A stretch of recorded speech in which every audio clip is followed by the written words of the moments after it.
Hi there, I'm Ronah Nahabwe. Now, the Uganda refinery project includes the development of 60,000 barrels of crude oil per day. It is situated in Kabale, Hoima district, and I haven't spoken with Sarah, the corporate affairs officer here at UNOC, since they were awarded the license to explore the oil resources in the Kasulbani block. We are here to receive an update, of course, from her, and as far as the refinery is concerned, other oil explorations, and other talking points in regards to the oil and gas industry here in Uganda. Thank you, Sarah, for joining us. You're Say hello welcome to the viewers. Hello, nice to be back on air to simplify and explain the exciting things going on in the oil and gas sector. Okay, now to kick it off with the Uganda refinery project, what is the progress so far in regards to that? Because I would like us to start, of course, from the capacity and the type. We have seen the Dangote refinery project that has around 650,000 barrels of crude oil per day, but the Ugandan refinery only has 60,000. Explain to us the type and the capacity, and why is that the case? Why are we receiving less? Okay. Our refinery, a refinery is based on that type of crude that you have discovered. So there are different crudes. Some crude is light, some crude is heavy. The crude oil we have in Uganda is medium heavy, but it's very waxy.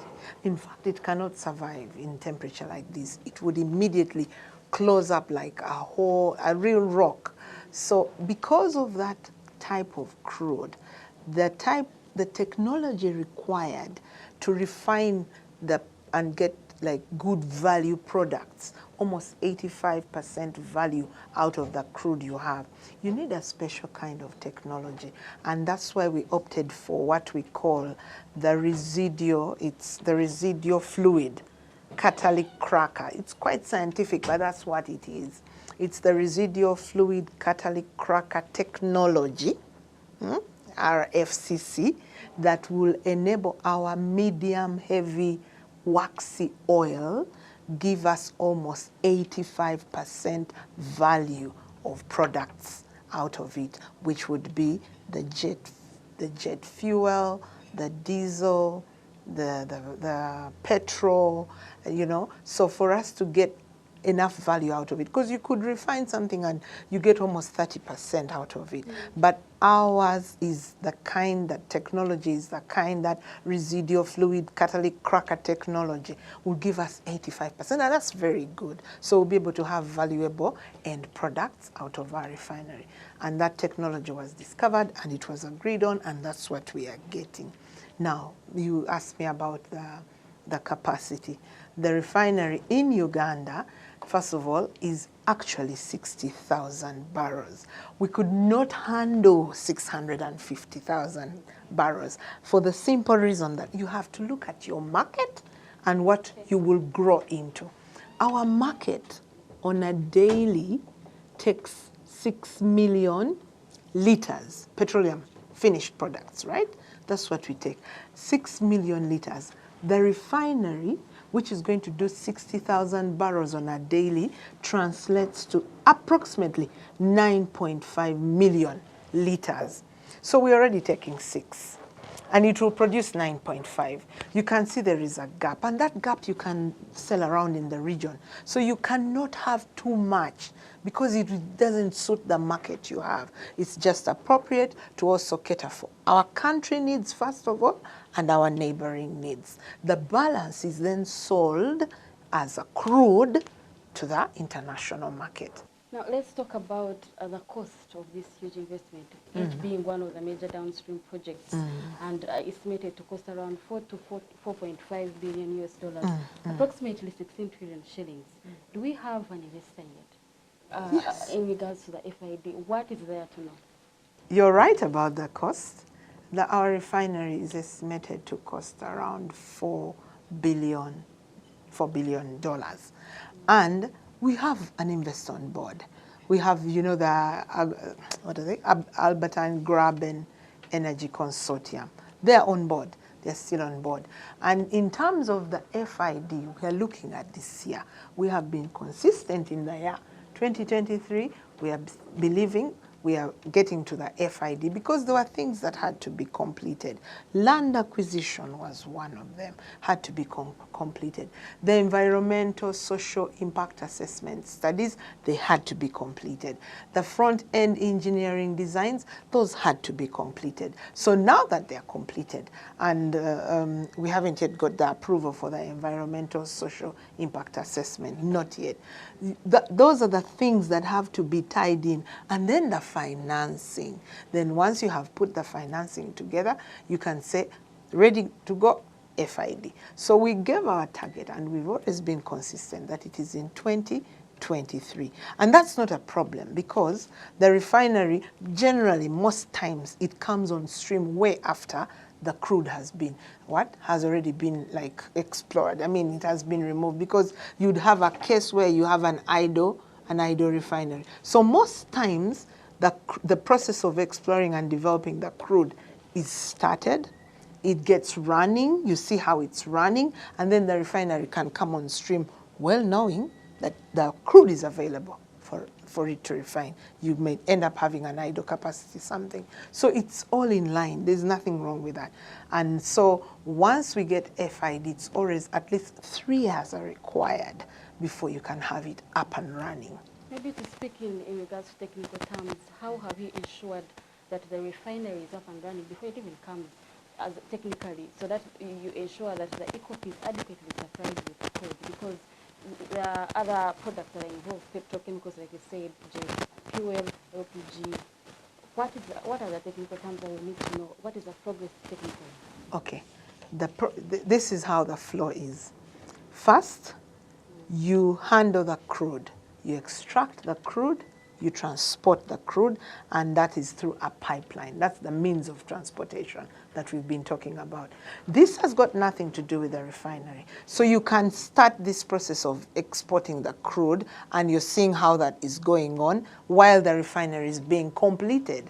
It is when it is completed that the refinery has the first call that when you extract the crude, first take the first 60,000 barrels to the refinery so that you can get the finished product. The balance is what you continue sending through. But don't forget, you have already been doing the exporting, you've been doing the transportation, you know it's working very well, it's not being tampered with, everything is moving well. So when the refinery comes on stream, then first call is to take 60,000 barrels the other side, because as a country, we are also in need of the finished product. We need the petrol, we need the fuel, and we're going to have built the storage terminals where we guard against shocks, you know. We have reserves where we know that if there is a spike in the international market or there is a breakdown in transportation, what we've been suffering, you have your own storage terminal where you keep this crude before you actually give it to the oil marketing companies that sell you on the pump station. You mentioned something about how the ginger storage terminal is related to this. And maybe before I get to the next question, I would like to get a clear understanding of the relation between the two. Okay. Now, when you begin the business of refining crude, it means you're going to have things like actual petrol and actual diesel. Okay. You need to keep them somewhere. That's where the storage terminals come through. Ginger is a small one. It is 30 million liters. And I've told you, on a daily, we consume 6 million. So you can see, that's just 5 days, right? So the reason we are putting up the Kampala storage terminal, the one which is a lot bigger, in Mpigi, you know, that one is 320 million liters, is because we anticipate we'll have refined our product, and we have much more than what we have in ginger. What is the progress with that, the Kampala? It is also now we are looking for a partner because we have the land secured. All these things need a partner. Why? You need somebody with the expertise. You need someone with the money. It's also at that level. The land is secured.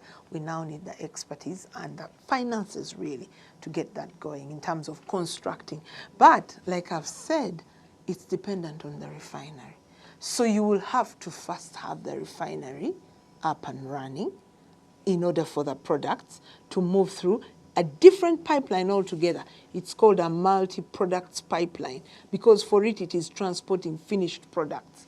It will transport from Kabale to Mpigi, where we shall have built this huge, huge one. Different things are happening at the same time. Upstream, in terms of exploration, development, and extracting, that is going on well. Midstream, in terms of the building of the pipeline, is also going on well. And in terms of the refinery, I've told you, it's also going on well. But you also have to handle the downstream, which is the storage, because what you have refined must find a place to be stored. So and that's the unique nature UNOC has. We operate along the entire value chain. Sometimes some people say, aren't you biting too much? You can't do one and not do the other. If you are upstream, and indeed you are going to remove crude from the ground, you must transport it. You either transport it alone, but Uganda took a decision. We will also refine. Now, once you enter refining, you must have storage. You must have storage. And so you find yourself in the entire value chain. You are upstream, you are midstream in transportation and refining, and you're also downstream in selling in bulk, because you sell to oil marketing companies in bulk. They, in turn, like the Shells, Starbucks, will sell to you retail, okay? They will buy from the big bulk and then retail to you. So that's the whole journey. That's how it works. Speaking of, you're cutting into the conversation that I was prepared for, but now that you're speaking of Starbucks, Total, and the like, now Total is invested in this. They are investor in this, yes. You say they're going to buy in bulk at a retail. At what cost if the oil is within here? Now, this is a question every Ugandan would want to know. A cost, to talk to cost now is really not, we cannot talk cost, but what you need to understand is without your own refined finished product, you will always import, okay? We are together on that. Now, when you import, because you are land-linked, which we are, you will always suffer logistical costs, okay? So the price we experience at the pump station is a factor of so many things. It's a factor of importation, and it's a factor of transportation from Mombasa to our country. Those are a lot of logistical people. Costs. People who import things will tell you they buy them cheaply, but the transportation to a land-linked country raises the cost. So when you have a product like we do have, crude, refined, you are cutting out, yes, you're cutting out that whole logistical business, logistical costs. And so, yes, the pump price cannot remain the same because there are no logistical costs to talk about. It will have to go down. And yes, Total, even if it's an invested person here, would not continue importing if indeed there is refined product here. It doesn't make sense. Any economic sense. Yes, but, so that's the connection of you have bulk, you have crude, you transport it, you refine it, you store it, because UNOC has the mandate, we are given the mandate to actually buy and sell huge crude bulks. Let's talk about to this smaller contract. Marketing company. Yeah, let's talk about this contract, the Albertine Graben Consortium. I read a report that said that it was meant to expire either this year or this year. Is the contract still ongoing? Will it be renewed? Or will you get other partners to partner with in regards to its refinery? Okay, then I would not speculate on that because we have not cancelled any contract. So let's wait it out and see, because we have not yet cancelled any contract either. As far as we are right now, discussing right now, that is a consortium that is with the interest in the refinery. Away from the refinery, we have had speculations, and of course, you know, this industry has a lot of rumors, and this is why we come to you, you know, the experts and the industry players in this field, to give us the information that we need to know about more oil resources. And then, like I mentioned at the beginning of the session, we hadn't spoken since you were awarded the license of the Kasrubani block. Yes. So what is the progress with that? And what should we expect in regards to more oil and what Ugandans would like to know? Okay. Now let me tell you. according to our oil the licenses so far that have been given, only 40% of our resource blocks has been licensed. It means we have another 60% seated somewhere waiting to be licensed. But you do it in phases. And that's what we call, you strategically replace, or you have reserve replacements lined up. Who comes first when this one is coming on? Who comes next? The way they have been doing the dams, you know, the electricity. The Simba Dam. Yes, you realize you had, and then when it's about, you keep opening up different things. The same applies. I think that's the best way I can explain it. So for those huge infrastructure projects, when you're sure this is going to have maybe 230,000 barrels and you've projected the demand and all, you know in around 5 years we'll need another, you license. So that those also begin the exploration, because it will take a bit of time. The FID will come after a while. Finding partners will come after a while this one is moving, because there is a peak and then you start going down. When it starts going down, you have reserves replacement through another license, okay? So yes, and it's because of that the ministry, remember it had the second licensing round. In that second licensing round, we applied. When we applied, we've been given Kasurubani as a license, as a block to start the exploration, because they can already see where this one is going. It's done deal. These blocks already have people exploring, but the country, as demand grows, will need to replace what is going down with a new one, and that's the block that we've got. Now, as our block is Kasurubani, you talked of something else. That was given. Yes, that was given to another investor. We are two different people. So for us, our focus is Kasurubani, and indeed we are glad, because now that is going to make us, or has made us, an operator. You realize in Tilenga and in Kingfisher, there was Total and UNOC, respectively, and we are only a joint venture partner. We are not the sole people who began it, and we are not the ones who have financed it the way they are financing it. But in Kasurubani, we are the main. We are the ones now who have 100%. We are also going to shop for a partner the way they shopped for theirs. And what are you going to do in this 2 years window that you have been given? The key thing to do in the 2-year window is to secure a joint venture partner. Yes, we do some exploration. Yes, we do analyze some seismic data to further get, because they give you data, then you further do those. You do some geomapping, you do some analyzing of more data to get the details, really. But the most important thing in this window, you actually find yourselves a partner who has the money and the expertise so that you can get running. Have you cited one yet? Not yet, but really? you can reach. But we are in the process. You know, you have to put a lot of documentation together, and then you put it out there that here we are. I'll talk to you. I'll tell you. The 10th, you've heard about the East African Petroleum Conference? Yes, the one in May. Yes. We are going to showcase Kasurubani, because we expect people to come in and look around what is Uganda's potential like. Suddenly, we are going to showcase Kasurubani as a block ready to receive a joint venture partner.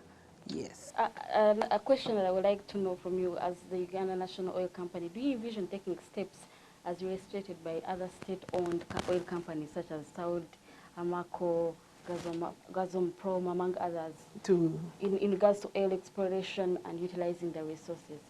That's what we are already doing. Maybe I didn't get you, because we are they are also a UNOC. They are a national oil company, just like we are. Now, the laws are very clear what our mandates are. Our mandates are to represent the government in the entire value chain. So yes, we are now upstream. We are the entire value chain. We exist. So maybe I didn't quite get the question. In regards to expertise and following their steps, not away from even Saudi Arabia, there is Nigeria, an African country. You hosted them last year. Sorry. Okay, I get what you're saying. Now, the whole purpose, even right now, as we've partnered with our joint venture partner, UNOC and Total, we are understudying them. okay? We are understanding how they've done things, how they continue doing things, because we envisage we are going to become our own operator. I have already said that with Kasturubani. And now, even when we get another partner with Kasturubani, yes, we are just increasing our skill, because one of our biggest mandates is we can advise government to also venture out. We can also bid. For instance, let me give an example. If Congo in future, and we have got the expertise and we've now got the money muscle because of what we are doing, if Congo was a viable market to enter, UNOC can go in, and the way Total came here, we can also now go to Congo. So yes, we envisage to build our financial muscle, our experience and resource base, manpower, everything, to be able not only to operate here, but to also advise government on ventures internationally. As we conclude this conversation, the upcoming financial year, how are you prepared as UNOC as we head for the final years of the first oil in regards to resources, the national, local content? You are the biggest, carriers of that content. Explorations, the financial muscle you talked about, how equipped and good would you rate yourselves as UNOC? We are ready. We are ready. One thing is for sure, we've got very good partners. Those are not going away. We envisage that we are going to attract a good partner for Kasturubani as well. The national content has been going well. Training continues, enlisting local people to come on. And if they've not done so well in this first one, they'll certainly do well in the Kasturubani one, because the learning curve grows. It's slow at the beginning. This was a new field, but yes, we cannot say it will be new when we're into our second or third licensing round. In fact, we cannot continue saying it's new. So as we grow, as more licenses come on board, as we get more experience, bigger boys come into this market to invest, we're ready. And UNOC is there, ready to represent government and to even operate its own particular blocks. Just like you have mentioned, Saudi Aramco, yes, those are people we aspire to be like for the good of our country. Yeah. Of course, it being a new venture comes with many experiences and all. But as we conclude this conversation, like I mentioned, your parting remarks, this is the month of April, the fourth month. We still have more other months in the year to, play out as can carry out your mandate. Your parting remarks in regards to that. We're still stuck on oil, first oil in 2025. That has not changed. We've not shifted that goalpost, so you should wait for that. And we still continue to tell anyone into supply, the opportunities are still open because the construction is still going on. You still need to register yourself on the database, see what you can do there, get in. We've been training. We trained last month and another group of people in the community. So the opportunity of oil and gas is the next. It's the next light for our country for sure. Not only in the money, but also in the experience, the jobs. It's taking our country to another level, really, and we are glad. So fingers crossed, we are still on the timelines and nothing has changed about that. Great. Well, there you have it. From time to time, I usually catch up with Sarah, and today we're talking about the refinery and the Kasturubani blocks and many other, updates in regards to the oil and gas sector. What will we be talking about next time? Maybe. Maybe by the time you come, we'll have, I don't know, maybe something big would have come up in the refinery. Because right now the refinery for us is the big deal, and of course the fact that we are shopping around for investors for Kasturubani. Yes, and I also like to remind you that there is a big petroleum conference coming up next month, and you might want to showcase and learn a thing or two in the oil and gas industry. Thank you for watching. I'm Ronah Nahabwe. Thank you.